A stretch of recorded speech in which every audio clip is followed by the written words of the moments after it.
Bismillahirrahmanirrahim.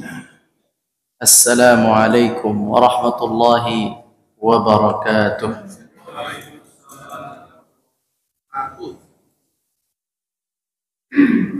Alhamdulillahi rabbil alamin. Thumma assalatu wassalamu ala ashrafil anbiya'i wal mursalin nabiyyina Muhammadin wa ala alihi wa sahbihi ajma'in.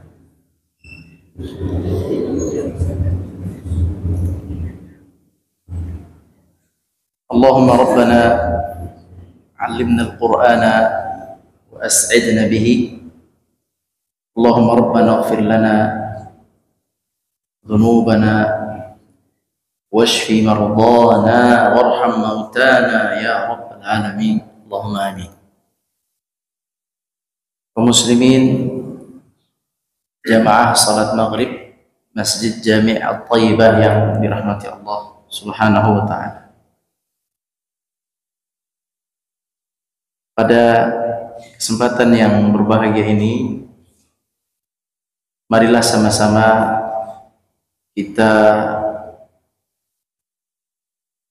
menyampaikan rasa syukur kita kepada Allah dengan mengucapkan Alhamdulillahi Rabbil Alamin.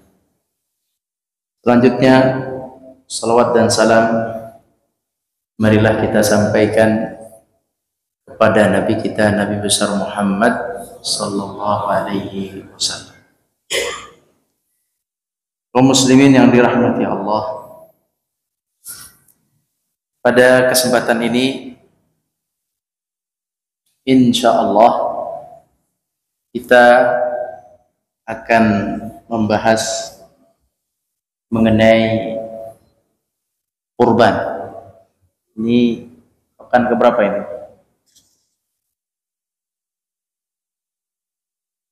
19, 26,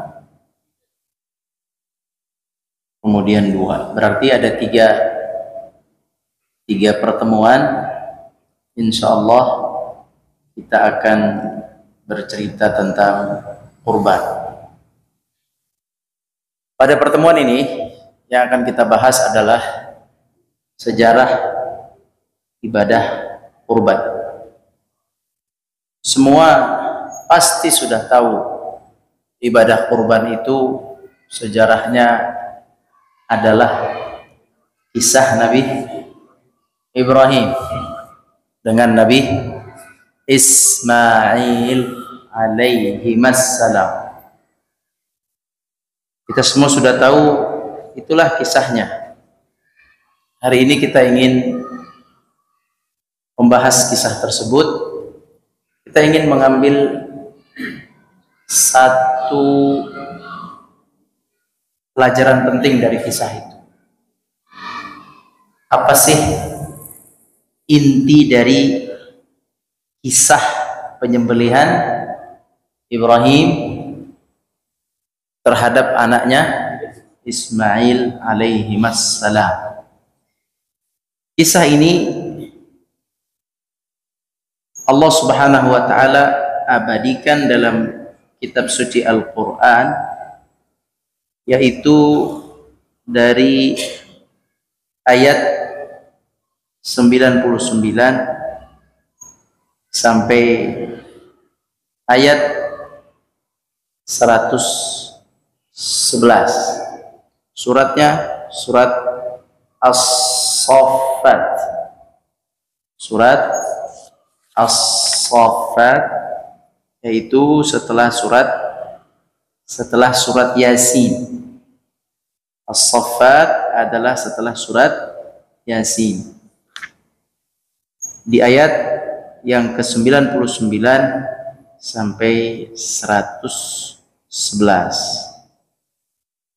Di situ diceritakan tentang kisah Nabi Ibrahim alaihissalam. Baik, Kisahnya adalah Nabi Ibrahim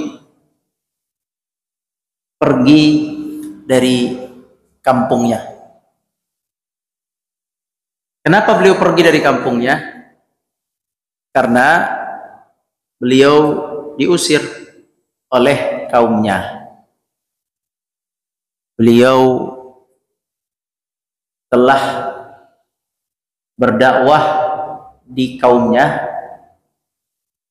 yaitu dakwah tauhid, dakwah agar manusia itu hanya menyembah Allah saja. Kaumnya menyembah berhala, menyembah patung.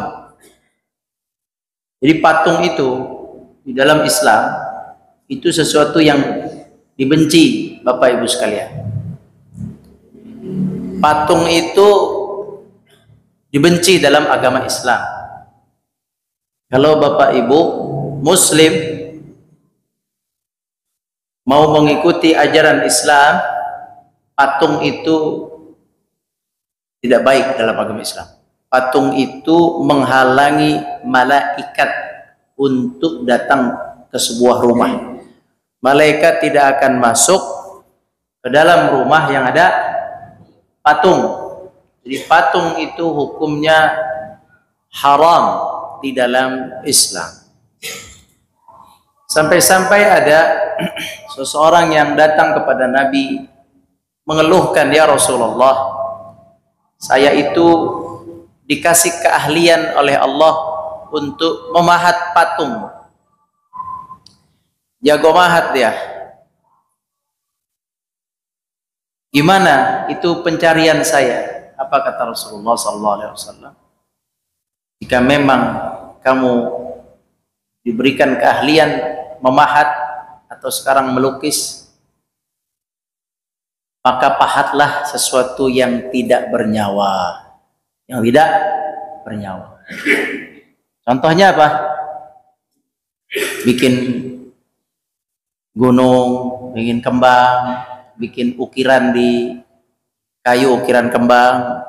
Yang penting jangan bikin yang bernyawa, makhluk. Kepala singa sama badannya, patung-patung manusia, patung hewan, jangan itu. Jadi Bapak Ibu sekalian dalam hati Allah, kalau melihat ajaran Islam, Islam itu paling sempurna, paling tinggi, tidak ada yang lebih baik dari Islam. Islam itu tidak menghalangi kita mencari nafkah, bukan. Islam itu mengatur mencari nafkah, diatur. Dan lebih baik ikuti peraturan, sebab jika tidak ada hisab di akhirat. Diatur oleh Allah Azza wa Jalla mana yang boleh, mana yang tidak boleh. Terkadang kita diuji keahlian kita di bidang yang tercampur dengan haram.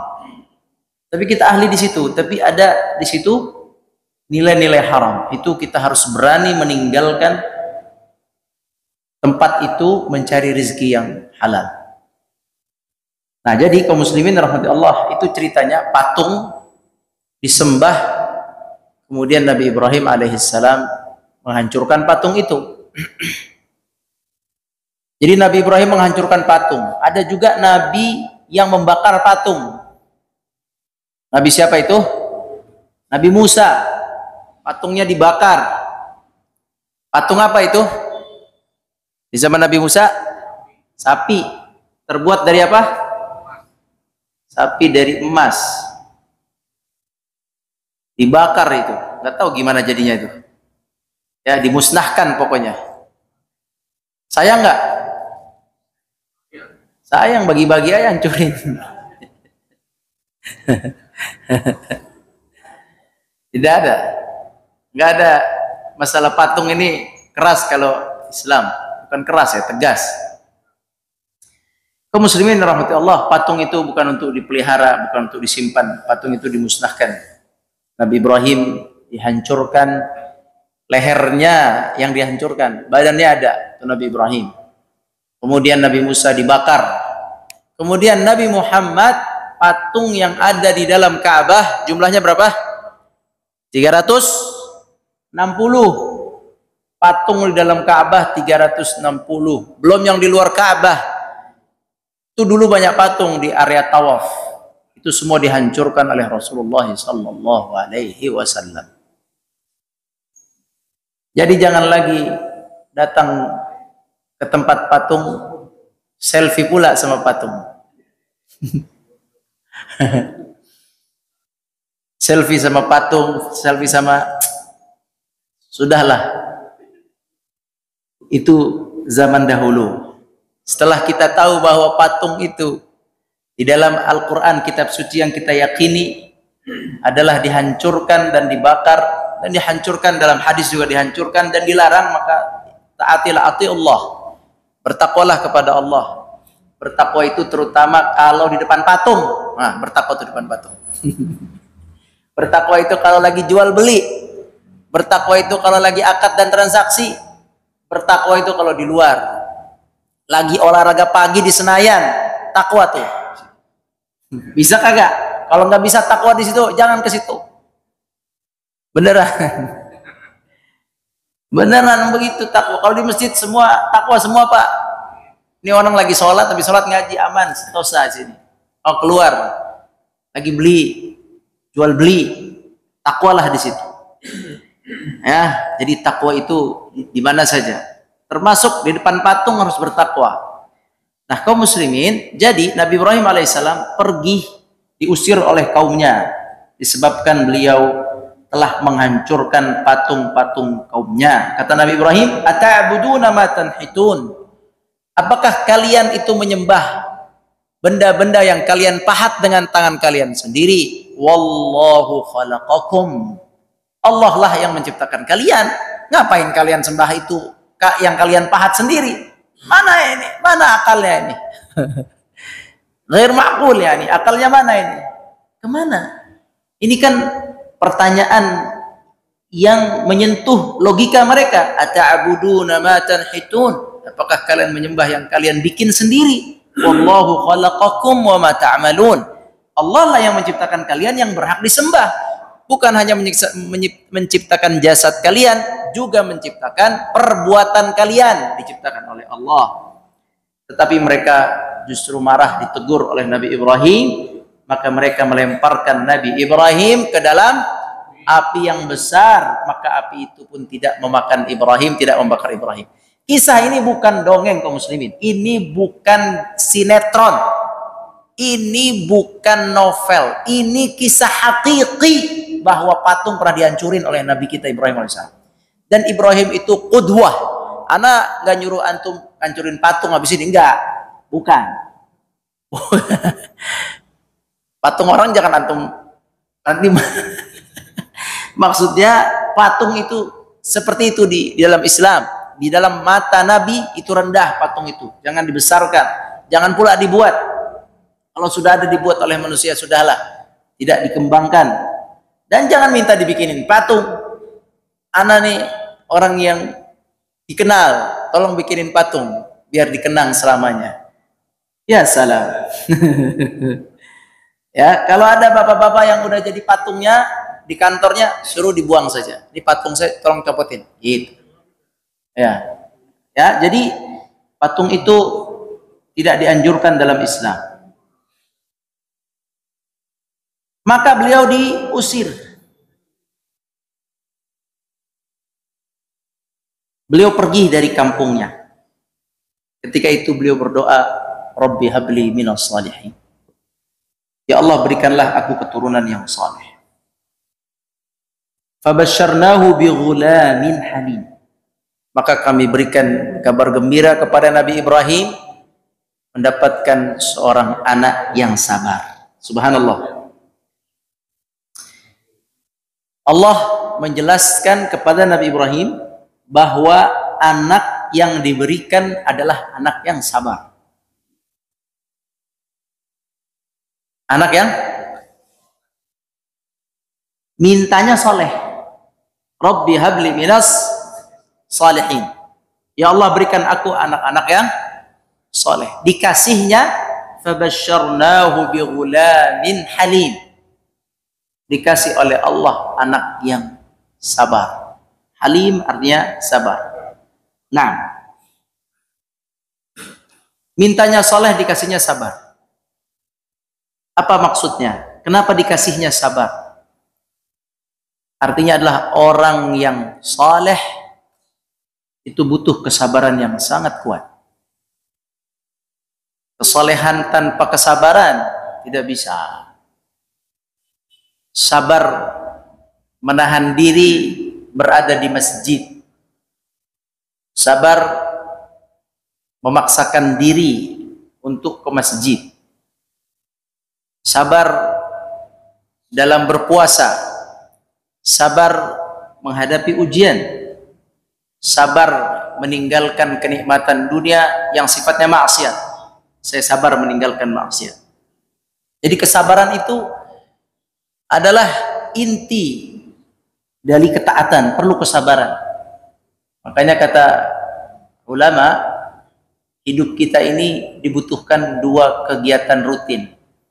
Satu sabar, satu lagi syukur. Nah, dua amalan yang harus terus kita jalankan. As-sabru wa syukru. Bersabar dan bersyukur. Nah, dikasihlah oleh Allah anak yang sabar. Anak yang sabar yang Allah kasih ini sangat-sangat dipersiapkan untuk kesolehannya. Dari awal Allah sudah sampaikan, fabasyarnahu bighulamin halim. Ini anak yang sangat sabar, menerima perintah sabar, disuruh sabar, mau dia. Ditekan juga sabar, under pressure juga under pressure sabar ini anak. Fabasyarnahu bighulamin halim. Semoga Allah jadikan kita dan keturunan kita orang-orang yang sabar. Kalau nggak sabar begini, mau nggak udah, kalau mau silakan, kalau nggak udah jangan. Nah, itu nggak sabar. Nah, ini sabar. Sabar, masya Allah, bisa menahan hatinya. Falamma balagha ma'ahu sa'ya, kemudian anak itu tumbuh kembang sampai bisa membantu orang tuanya. Ini pelajaran penting. Falamma balagha ma'ahu sa'ya, sampai anak itu sudah tumbuh kembang bisa membantu ayahnya. Ketika itu Nabi Ismail alaihissalam saat itu sering dibawa oleh ayahnya. Ketika ayahnya datang ke Mekah, maka beliau membantu ayahnya. Apa yang beliau bantu? Beliau membantu untuk membangun Ka'bah. Ya, membantu membangun Ka'bah. Beliau membantu hal-hal lain yang dibutuhkan dalam kehidupan saat itu. Saat itu umur beliau ini disebutkan masih belasan tahun. Ya, belasan tahun. Kemudian bapaknya bermimpi, yaitu Ibrahim. Ibrahim mengatakan, wahai anakku, ya bunai, wahai anakku tercinta, inni ara fil manami anni azbahuk.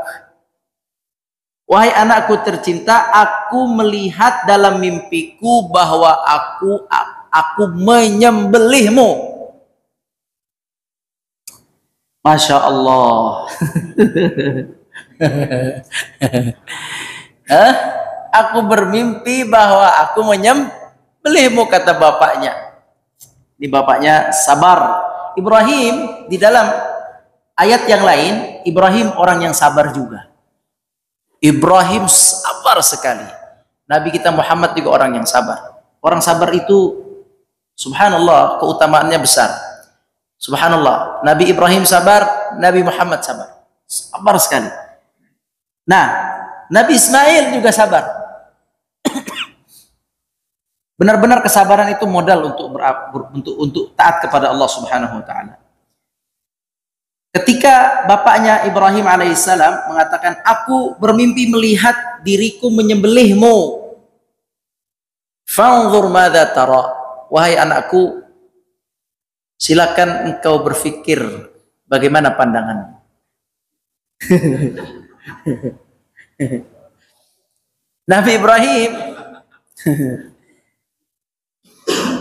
Nabi Ibrahim nggak langsung aja ini. Sini. Cret. Enggak, Nabi Ibrahim mengajak berbicara dulu dengan anaknya. Membuka pembicaraan dengan anaknya bahwa saya diberikan oleh Allah mimpi menyembelihmu. Nabi Ismail itu tahu siapa bapaknya. Beliau tahu siapa bapaknya. Ya, beliau tahu kalau bapaknya itu adalah Nabi. Beliau tahu itu. Ibrahim Nabi. Dan beliau tahu kalau mimpi itu bagi seorang Nabi adalah wahyu, perintah. Beliau tahu, faham itu Ismail alaihissalam. Maka ketika bapaknya suruh bilang, "Fanzur madza tara," silakan kamu berpikir bagaimana pendapatmu tentang mimpi itu. Maka dia menjawab, "Qala ya abati fa'al ma tu'mar." Sang anak, subhanallah, sang anak yang tumbuh kembang dengan apa nih? Dengan iman. Dengan iman. Ini yang lagi susah Pak sekarang. Teknologi berkembang, imannya ketinggalan Pak. Anak zaman sekarang begitu.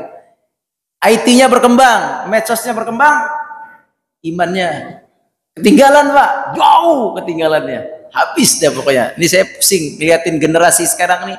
Dari generasi saya terus pokoknya. Yang sekarang ini sangat maju teknologi Pak, tapi imannya ketinggalan. Kalau zaman Nabi yang dulu, zaman dulu bapak-bapak mungkin perkembangannya biasa saja. Imannya sama kayak berkembangnya Pak. Ya. Orang tua kita dulu tuh lumayan. Nah, anak sekarang ini sebab teknologi ya. Nah, sedangkan Ibrahim alaihissalam tentu pasti kalau Anda tanya, apa yang diajarkan Ibrahim kepada anaknya? Kira-kira apa? Dimasukin sekolah apa ini? Ismail. Bapak Ibu sekalian rahmati Allah. Ya, anak itu subhanallah, kita hidup di zaman seperti ini, kita harus terima anak-anak itu dia bisa tumbuh kembang dengan baik kalau dia ditaruh hidup bersama orang soleh yang lebih tua. Itu kuncinya sebenarnya. Cuman masalahnya jarang anak-anak yang mau ikut bapaknya atau ikut gurunya. Maunya main sama temannya. Ini bapak-bapak ini kan udah pada soleh semua nih. Ada anak-anak hidup sama bapak terus tumbuh kembang, anak yakin tumbuh kembang dengan baik. Tapi kalau dia udah ketemu teman-temannya, sudah ketemu dengan lingkungannya, disitulah dia rusak. Nabi Muhammad itu tidak main dengan anak kecil lainnya.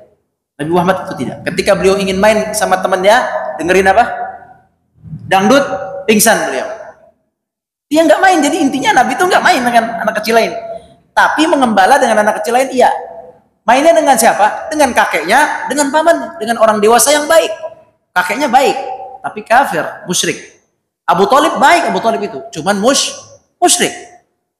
Namanya orang tua seperti bapak ini, pasti baik, pasti lurus, pasti tahu yang hak, yang batil, pasti tahu yang benar, yang salah. Jadi seorang anak itu, memang salah satu kalau mau dia tumbuh kembangkan, itu harus sering ikut orang-orang soleh, gurunya kah, atau dia ikut orang tuanya kah. Tapi masalahnya, tadi tuh, anak-anak zaman sekarang, nggak mau ikut bapaknya. Atau nggak mau ikut gurunya, mau ikut temannya. Nabi Ismail itu yang mengajarkan bapaknya. Siapa bapaknya? Ibrahim. Yang diajarkan oleh Ibrahim sudah pasti adalah mengenal Allah, menyerahkan diri kepada Allah, beriman pada Allah. Udah pasti kelasnya kelas tauhid, tiap hari belajarnya Allah tentang tauhid. Nggak ada lagi yang lain. Udah pasti tauhid. Allah yang menciptakan kamu, Allah yang menciptakan langit dan bumi ini, kita ada di atas muka bumi ini dalam waktu singkat hanya untuk memenuhi keinginan Allah. Udah itu aja. Itu temanya itu diulang-ulang. Pasti itu, nggak ada lagi. Tema para nabi dan rasul itu, ittaqullah. Takwa kamu, takut sama Allah, sembah Allah. Itu aja temanya. Nah, Nabi Ibrahim alaihissalam mengajarkan anaknya udah pasti itu. Maka sang anak ketika beliau mendengar bahwa bapaknya mendapat perintah dalam mimpi, sang anak juga nggak banyak-banyak bertanya. Sang anak sudah mengerti. Ya abati, wahai ayahku tercinta, if'al ma tu'mar, lakukan apa yang Allah perintahkan kepadamu. Masya Allah. Ini anak model apa ini? Kalau disembelih aja mau, apalagi disuruh ke warung, Pak. Apalagi suruh ngambilin barang di belakang, diambilin, Pak. Disembelih aja mau. Ini lagi-lagi jawaban seseorang yang mengikhlaskan dirinya, menyerahkan dirinya kepada Allah Subhanahu wa taala. Ini cerita tentang penyerahan diri kepada Allah. Ibrahim dan Ismail, belum lagi istrinya siapa? Hajar. Ini adalah cerita menyerahkan diri kepada Allah. Jadi tema kurban asalnya berasal dari tema menyerahkan diri kepada Allah. Itu tema awalnya. Oh, saya menyerahkan diri saya terhadap hukum yang Allah perintahkan. Itu tema awalnya itu. Suaminya Ibrahim atau bapaknya, Ismail anaknya, Hajar istrinya. Ini adalah menyerahkan diri kepada Allah. Tentu bertauhid dulu, mengesahkan Allah. Pastinya mereka sudah menyembah Allah dengan baik, tidak menyembah yang lain. Baru setelah itu mereka serahkan diri mereka untuk Allah Azza wa Jalla, mengikuti apa perintah Allah Subhanahu wa taala. Sang anak adalah anak yang mengerti agama Allah, sehingga dia mengatakan, silakan ayah lakukan apa perintah Allah. Tetapi dia sebagai manusia biasa, dia mengatakan, wahai ayahku, insya Allah aku termasuk orang-orang yang sabar. Beliau mengucapkan apa? Insya Allah. Karena perintahnya sangat berat, maka beliau mengatakan, insya Allah saya sabar menjalani perintah Allah. Maka bergegaslah mereka berdua menuju ke tempat penyembelihan, yaitu di area Mina, tempat orang melempar jumroh di sana. Sebagaimana kita tahu, ketika menuju Mina ada syaitan yang mengganggu. Apa kata syaitan? Yani Ibrahim, coba pikir ulanglah, gitulah gampangnya. Masa sih kamu menyembelih anak sendiri? Sudah itu anak sendiri, yang kedua anaknya itu anak hanya satu-satunya. Terus itu anak-anak yang soleh, sabar. Ente ngapain ente? Ente gimana? Jago, biasa, iblis. Setan itu paling jago. Tapi orang-orang yang Allah beri hidayah, mereka tahu mana hidayah, mana gangguan syaitan. Ibrahim langsung faham bahwa ini adalah gangguan syaitan, rayuan-rayuan syaitan. Maka diambillah batu, kan itu ceritanya. Dilemparlah batu 7 kali. Tuh 2, 3, 4, 5, 6, 7. Terus tempat yang kedua diganggu lagi.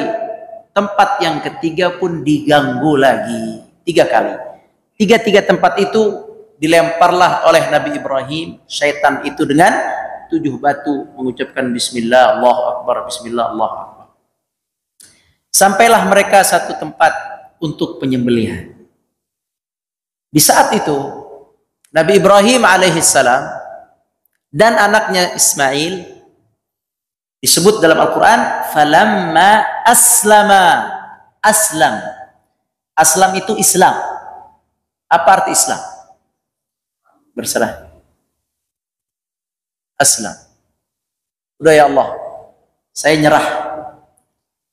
Kalau kata engkau ini haram, saya tinggalkan. Kalau kata engkau tidak boleh diambil, saya tidak akan ambil. Kalau kata engkau lakukan, maka saya akan lakukan. Aslam. Aslam itu berserah diri. Islam, penyerahan diri. Kalau Islam, penyerahan diri. Menyerahkan diri kepada Allah. Kaum muslimin, al-Islam adalah menyerahkan diri kepada Allah dengan hukum-hukumnya yang sangat adil dan maslahat buat kita. Tidak ada yang dirugikan dengan hukum Allah. Hukum Allah dalam Islam tidak membela siapapun. Coba aja cek. Nggak ada membela raja, membela ustadz, membela kiai, nggak ada. Semua yang salah akan ditegur oleh Allah. Di dalam Al-Quran, kesalahan Nabi disebutkan satu persatu. Nabi Muhammad ini kekhilafannya, Nabi Sulaiman ini kekhilafannya, Nabi Yunus ini kekhilafannya, Nabi Harun ini kekhilafannya. Satu-satu Nabi kekhilafannya disebutkan dalam Al-Quran. Nabi Adam pertama kekhilafannya. Yakni Allah Azza wa Jal mengajarkan al-adl, keadilan. Islam adil. Serahkan diri Anda kepada hukum yang adil, yang tidak membela fulan dan fulan, yang membela yang hak, hukum yang benar Islam. Falamma aslama, ketika mereka berdua berserah diri. Jadi inti daripada di balik kisah kurban adalah penyerahan diri kepada Allah. Ya, menyerahkan diri kepada Allah dengan hukum Allah. Disuruh Allah untuk menyembelih, maka saya sembelih karena Allah. Bukan saya sembelih karena saya mau bangun jembatan. Ada di sini tukang jembatan. Ada yang bangun jembatan, ada yang bangun rumah, disembelih, palanya ditanam di situ. Jangan sampai disembelih, lihat harinya, hari Pon, hari Legi, hari Kliwon, hari-harinya dilihat. Hari nyembelih itu tanggal 10, 11, 12 Zul, itu hari nyembelih. Gak ada itu yang lainnya. Gak ada hari yang lainnya. Kalau nyembelih yang ibadah maksud saya. Nyembelih ibadah itu Zulhijjah 10, 11, 12, 13. Sisanya itu nyembelih biasa, kecuali punya anak namanya akekah itu beda lagi. Tapi nyembelih yang lillah itu di 10, 11, 12, 13 menurut Imam Syafi'i sampai 13 Zulhijjah. Itu waktunya. Kalau antum mau menyerahkan diri, itu silakan sembelih di situ. Ntar aja tahun depan, belum tentu ada umurnya. Ya, udah itu waktunya. Kalau nggak punya duit tanggal 10, nunggu gajian tanggal 11, tanggal 12, ambil gajian tanggal 11, tanggal 12. Sembelih. Udah nggak ada masjid ngadain, jangan banyak alasan. Masjid tanggal 11 misalnya, nggak apa-apa, jangan banyak alasan. Tanggal 12 ke RPH, sembelih. Itu waktunya menyerahkan diri kepada Allah. Dengan apa? Dengan harta kita sembelih. Itu sekarang simpel nyerahin dirinya. Gak kayak dulu. Dulu nyerahin dirinya dengan cara perjuangannya berat. Falamma aslama, mereka berdua telah menyerahkan diri mereka. Watallahu lil jabin. Ibrahim menyerahkan dirinya, Ismail menyerahkan dirinya. Kemudian mereka Ibrahim telah menundukkan putranya Ismail dengan posisi seperti ini. Nih. Watallahu lil jabin, yaitu jabin itu ini apa namanya? Jidatnya itu ke tanah. Begitu dalam tafsirnya, begitu juga yang saya pelajari. Jadi posisinya begini. Waktu itu begitu. Bukan posisinya miring begini. Tidak. Jadi matanya benar-benar ketutup ke bawah. Begitu wallahu alam yang ada di dalam kitab-kitab tafsir. Mau disembelih dari sini. Mungkin kita bingung kok dari sini. Begitu berita yang sampai kepada kita. Watallahu lil jabin. Seperti itu. Ya, agar dia tidak melihat bapaknya tidak melihat anaknya. Ya. Sebelum ini belum ada syariat penyembelihan. Sebelum ini tidak ada syarat penyembelihan. Kemudian ketika dua-duanya sudah siap, pisau juga sudah diasah, posisi juga tinggal posisi menyembelih, sudah menyerahkan diri, kemudian kata Allah Subhanahu wa taala, lihat ya, penyerahan diri itu ada di mana? Di hati atau di perbuatan? Paling pertama penyerahan itu di hati atau di perbuatan? Hati dulu. Di hati mereka sudah menyerah kepada Allah sepenuhnya. Perbuatan sudah mengiyakan hatinya, sudah sesuai dengan hatinya. Jangan hatinya menyerahkan kepada Allah, perbuatannya enggak, belum berarti. Ini hatinya sudah menyerahkan diri kepada Allah, perbuatannya juga sudah, tinggal penyembelihan saja, tinggal pisau ditempelkan ke leher Nabi Ismail alaihissalam. Saat itu, ya, ketika baru mau melakukan penyembelihan di Al-Quran, ceritanya adalah belum sempat disembelih, belum sempat digorok. Ketika kita dengar cerita digorok kemudian tidak tajam, itu cerita dari Bani Israel. Ya, cerita itu ya nih Bani Israel bisa diterima bisa tidak. Cerita Bani Israel atau cerita kaum sebelum Nabi Muhammad. Dalam kitab Israiliyat bisa diterima bisa tidak. Tapi kalau kitab suci Al-Quran kita mengatakan belum ada proses itu, baru proses ingin disembelih, belum sampai pisau itu menuju lehernya dia, belum sampai lehernya Nabi Ismail alaihissalam. Kemudian Allah katakan wanadainahu. Kemudian muncul suara memanggil Ibrahim, wahai Ibrahim, ya Ibrahim. Dipanggil oleh Allah Ibrahim, kata Allah, qad saddaqtar ru'ya. Kamu telah menunaikan mimpimu. Nah, kalau dilihat di sini, mimpinya sudah ditunaikan belum? Belum. Karena waktu bermimpi kata Ibrahim ke Ismail, saya bermimpi, saya sembelih. Terjadi penyembelihan dalam mimpi. Tapi di dalam kenyataannya belum terjadi penyembelihan, Allah sudah mengatakan kamu telah memenuhi mimpi. Ini artinya apa? Hah? Pelaksanaan belum terjadi. Belum. Tetapi penerimaan sudah terjadi. Kenapa? Ikhlas. Karena aslama. Apa tadi? Hatinya sudah dinilai oleh Allah. Itu yang paling susah. Saya pun merasa itu susah. Ketika kita berkorban, baik panitia atau siapa? Pengkurban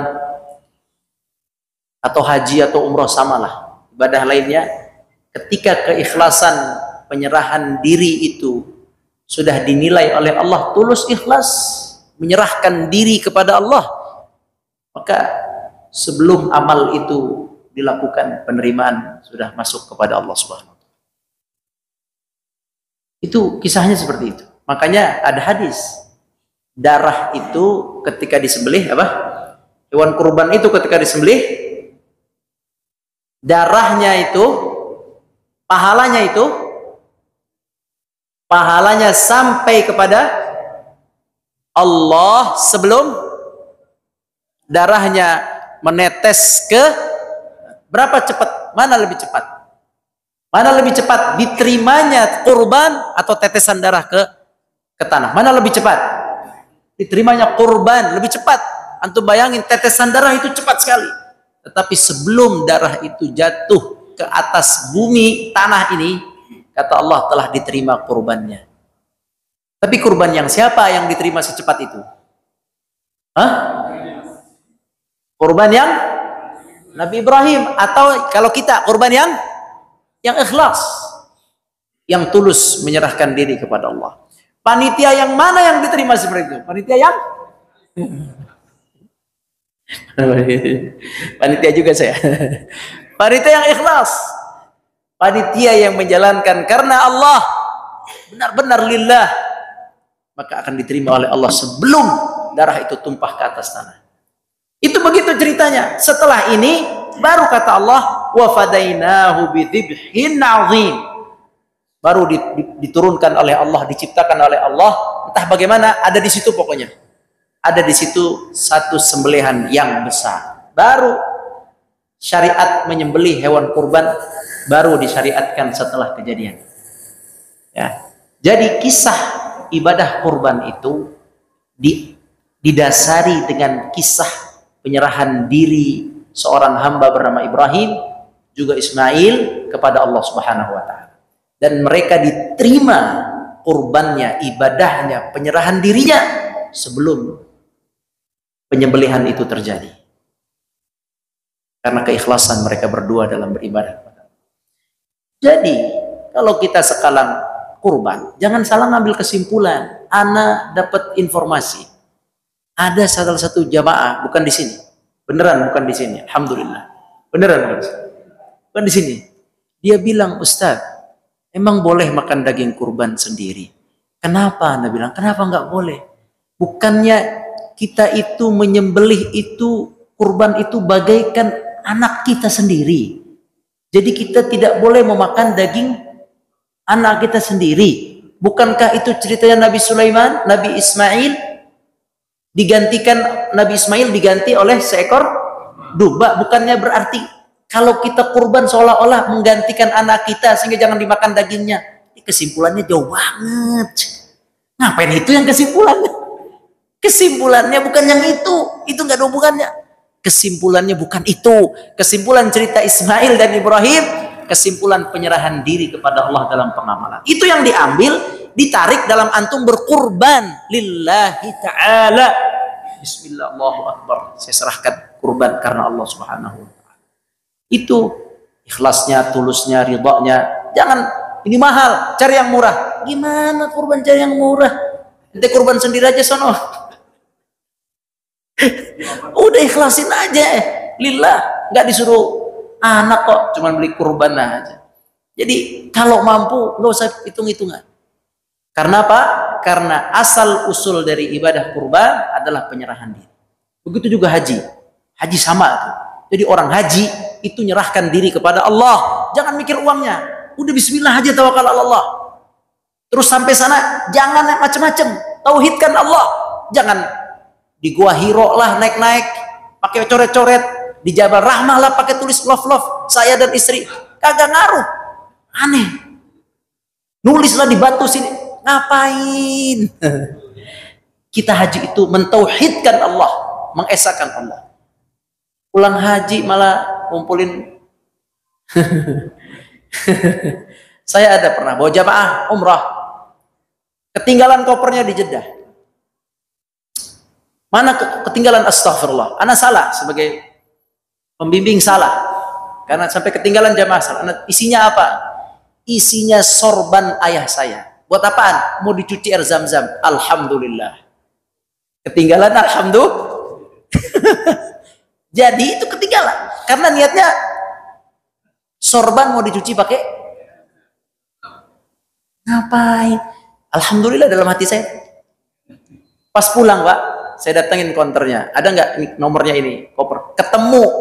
Jadi itu koper sampai Jeddah, balik lagi, kagak jadi dicuci air zam-zam. Jadi kalau mau haji umrah, kalau mau kurban, sama itu kurban lillah, serahkan diri kepada Allah Subhanahu wa ta'ala.